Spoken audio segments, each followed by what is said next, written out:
Filé Mignon e espetinhos da Vila Maria. Todo dia tem uma atração diferente para você. Hoje é quarta-feira. Lembrando, quarta e domingo tem pagode.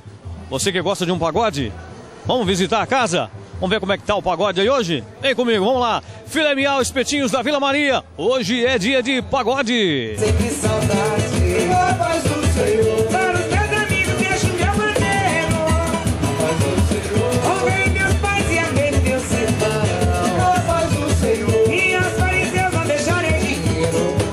A paz do Senhor. Mas para os nossos amigos, deixo meu perdão. Espetinhos Filé Mignon da Vila Maria. Hoje é pagode. Pagode pra valer, hein? Toda quarta e domingo. Estamos aqui com o Fernando, que é o gerente da casa.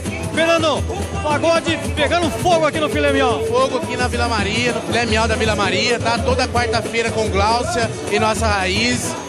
Além do pagode, a gente tem várias outras atrações na semana. Terça-feira tem Mário Marcelo. Mário Marcelo, tá?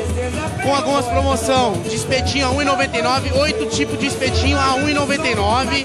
Além dos espetinhos, a gente tem uma promoção de chopp em dobro e caipirinha pinga dobro. Olha só que bacana. Então você não tem mais desculpa para confraternizar com os amigos, para se divertir. Depois que saiu do serviço, corre para cá, hein? Filé Mignon espetinhos na Vila Maria. Aqui é Avenida Sebastião Gualberto, número 700, certo? Telefone para fazer uma reserva. 3911-6633. É isso aí. Curta mais um pouquinho desse pagode aqui no Filé Mignon. Que olha, é nota 10, hein? Tá todo mundo aqui esperando por você. Luizão, coloca mais um pouquinho de pagode aí. Vai lá!